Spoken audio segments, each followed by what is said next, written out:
Dialog kami lanjutkan masih bersama dengan Danang Girindra Wardana, Direktur Eksekutif Asosiasi Pengusaha Tekstil Indonesia. Baik Pak Danang, melanjutkan tadi yang saya sampaikan, Ketua Umum APSIVI Retma Gita Wirawasta ini menuturkan jika saat ini masih banyak pabrik tekstil yang sekarat dan menampik tanggapan soal PHK yang terjadi. Sebenarnya hanya sedikit saja. Nah, realitanya Pak, data dari pengusaha sebenarnya seperti apa? Kalau tadi kan Bapak sempat menyebutkan industri ini sedang tidak baik-baik aja, tapi kalau dari segi pengusahanya bagaimana Pak? Ya, kalau di data memang belum ada update yang cukup serius, update yang cukup akurat dari pemerintah ya. Kalau kita melihat di tahun kuartal keempat 2022 juga penurunan atau layoff karyawan yang bekerja di industri padat karya itu sangat-sangat tinggi ya, di atas 60.000 orang ini, dan masih cenderung terjadi sampai kuartal pertama 2023. Dan kita harus lihat bahwa situasi ini tak terelakkan apabila terus-menerus industri tekstil didera oleh kebijakan yang kurang berpihak pada sektor produksi. Karena kebanyakan kebijakan justru lebih berpihak pada sektor trade atau sektor perdagangan, di mana sektor perdagangan itu lebih banyak lebih sedikit merekrut tenaga kerja, tapi di sektor produksi itu banyak sekali rekrut terhadap sektor tenaga kerja. Nah, ini yang harus kita jadikan satu momentum bersama untuk memikirkan ulang apakah negara ini akan melakukan sebuah upaya reformatif terhadap industri-industri manufaktur di sektor tekstil dan garment, atau lebih mengalah dan mempersilahkan karpet hijau kepada industri trade kita. Tetapi pada kenyataannya kita melihat bahwa sektor trade sangat sangat gampang gitu. Importasi produk-produk tekstil, garment yang udah jadi juga sangat masif masuk ke Indonesia. Kita tidak usah berbicara terkait dengan perdagangan thrifting atau importasi barang bekas atau baju bekas dari luar negeri. Tetapi di sektor barang jadi, sektor produk-produk jadi pun juga terjadi sangat masif dan harganya sangat-sangat murah. Bagaimana kita bisa berkompetisi dengan itu? Jadi intinya adalah kami sepakat dengan Mas Gita ya dari APSIVI berbicara terkait dengan adanya gelombang PHK yang masih terus mendera industri tekstil. Kita berharap sih ya Mbak, kemarin kan masa Lebaran ya, di mana sebenarnya itu panen baju tuh terjadi, tetapi juga nyatanya enggak gitu loh.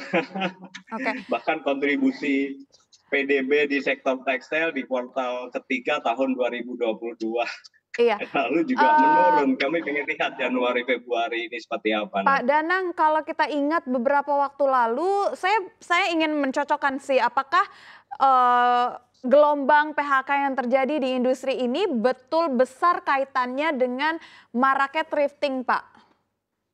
Ya, ya banget lah Mbak, sangat banget lah. Ya, Itu sangat-sangat kalau betul relevan. memang berdampak, Pak, saya ingin tahu. Kemarin kan beberapa waktu lalu juga Menteri Perdagangan sudah mengeluarkan kebijakan terkait thrifting. Nah, ini udah mulai dirasakan nggak Pak dampaknya? Atau memang sebenarnya kayak udah berita hilang saja, nggak ada apa-apanya, nggak terasa apa-apa? Bagaimana Bapak melihatnya?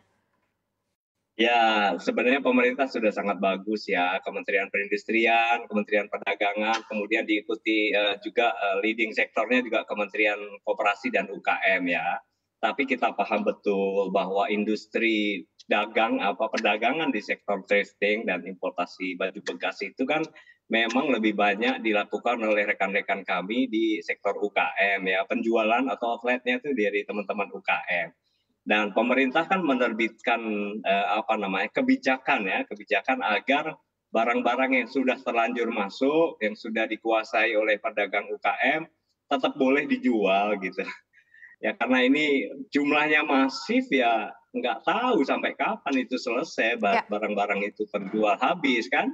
Jadi kita nggak ngerti apakah nanti pertengahan bulan atau tahun ini atau habis tahun ini baru selesai. Tapi inti pentingnya adalah stop dulu deh impor-impor itu. Berikan keleluasaan, berikan kemandirian kepada industri TPT agar mereka bisa bangkit dengan upaya mereka sendiri, tapi dilindungi oleh polisi pemerintah. Jangan dibiarkan kami berkompetisi dengan produk-produk yang tidak bisa secara head to head kami mampu bersaing dengan mereka, itu problemnya, Mbak. Mmm, Kalau misalkan terkait dengan kondisi pabrik-pabrik Pak di kawasan Berikat Nusantara maupun yang di Pulau Gadung sudah banyak sekali yang tutup, apakah, ada pabrik-pabrik di wilayah lain yang juga mengikuti langkah serupa Pak? Atau mungkin sebenarnya cuma relokasi saja Pak? Ya, ini yang harus jadi bagian penting dari perhatian kita. Relokasi betul terjadi di industri footwear ya, sepatu alas kaki itu relokasi banyak terjadi ya. Kemudian di industri tekstil atau garment itu juga banyak terjadi. Dan ada sedikit bias bahwa kalau relokasi itu apa namanya, tidak melanjutkan rekrutmen karyawan, tapi sebenarnya juga terjadi rekrutmen tambahan di daerah baru yang di tempat relokasi pabrik baru tersebut. Nah, tetapi dari angka makro kan kita lihat bahwa sebenarnya yang terjadi bukan hanya sekedar rekrutmen di industri baru yang tempat relokasi karena apa namanya, para pegawai yang berada di lokasi industri sebelumnya kan memang tidak bisa dipekerjakan di tempat yang baru karena kesulitan akomodasi, karena macam-macam lah. Biaya relokasi itu sendiri juga mahal, Mbak, terkait dengan pembangunan atau pengadaan supply chain yang ada di situ. Nah, kita harus melihatnya dalam satu bingkai yang lebih besar. Contohnya begini, data-data yang kami harapkan sebenarnya jangan hanya data dari klaim industri kami, tetapi juga data-data dari Dinas Tenaga Kerja setempat yang diakumulasi secara nasional. Berapa rekrutmen yang terjadi di industri tekstil atau garment atau sepatu di tempat mereka merelokasi pabriknya. Itu kan muncul data serapan tenaga kerja. Dan kemudian dari industri lokasi awal kan juga muncul data terkait dengan pelepasan tenaga kerja atau layoff ya. Nah, komparasi ini menjadi satu bagian penting. Kami tidak bisa menyebutkan satu persatu perusahaan karena ini masalah etik juga. Kita tidak bisa menyebut nama perusahaan yang sedang melakukan hal itu. Tetapi industri atau dinas tenaga kerja setempat kan bisa melakukan itu. Nah, inilah yang kami harap potret terkait dengan data-data ketenaga kerjaan, baik layoff atau rekrutmen baru itu, justru pemerintah punya otoriti dan punya kewenangan. Jangan dari klaim kami nih, malahan seolah-olah kami pengen diperhatikan terus, tidak. Tetapi pemerintah mesti melihatnya secara objektif, Mbak. Mengapa terjadi relokasi? Karena satu dorongannya, Iya, sektor padat karya itu rentan dengan kebijakan upah titik. Di tempat sebelumnya pasti karena upahnya mahal gitu, bukan soal logistik, bukan soal perda-perda, ya, ya. tetapi upah. Karena kenaikan upah yang cuma sekian persen itu dampaknya di industri padat karya itu bisa puluhan miliar setiap bulan. Gitu, Iya, Mbak Sarah. dan, ada juga Pak beberapa pihak yang menyebutkan jika sebenarnya market tekstil di dalam negeri ini harus terus ditingkatkan. Ada juga yang menyatakan sebenarnya pasar domestik kita sudah cukup baik, namun pasar ekspor yang sangat tergilas. Bagaimana tanggapan Anda dengan adanya anggapan seperti itu? Seperti apa sebenarnya seharusnya peran pemerintah untuk bisa bernegosiasi dengan negara-negara tujuan ekspor, Pak? Singkat saja silahkan. Ya, pasar ekspor itu kita semua tahu lah di banyak negara juga sedang terjadi disruptif ya, terjadi gangguan ya karena permintaan impor dari Amerika, Eropa dan banyak negara permintaan tekstil dan garment itu memang mengurangi permintaannya karena ada terjadi masalah ekonomi di daerah tujuan ekspor ya. Karena masalah inflasi mereka yang meninggi, karena kebutuhan minyak dan gas dan energi mereka yang meninggi, karena masalah-masalah internasional trade atau perang Rusia-Ukraina.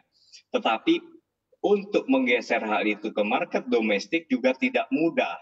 Karena daya beli di market domestik kita juga harus dibangun lebih dahulu supaya mereka bisa mampu mengkonsumsi produk-produk garment dan tekstil dengan kualitas yang bagus tapi harganya murah. Nah, untuk mengejar harga murah ini kan butuh serangkaian regulasi agar industri tekstil kita bisa terkonsumsi oleh masyarakat supaya harganya murah gitu. Kayak beras kan dikontrol betul oleh pemerintah, Ya, ya, sembako dikontrol betul oleh pemerintah, ya. tapi tekstil, sandang sebagai salah satu kebutuhan pokok kan tidak dikontrol dengan sungguh-sungguh oleh pemerintah. Nah, ini yang harapan kita Ya, agar pemerintah menciptakan iklim regulasi yang memungkinkan industri TPT ini tumbuh sebagaimana industri pangan kita, sebagaimana industri papan kita. Kita punya kebutuhan primer sandang, pangan, papan. Sandang itu nomor satu gitu. Tapi atensi terhadap kebutuhan sandang atau iklim investasi untuk membangkitkan industri sandang itu ya belum siap sampai Pak. ke sana.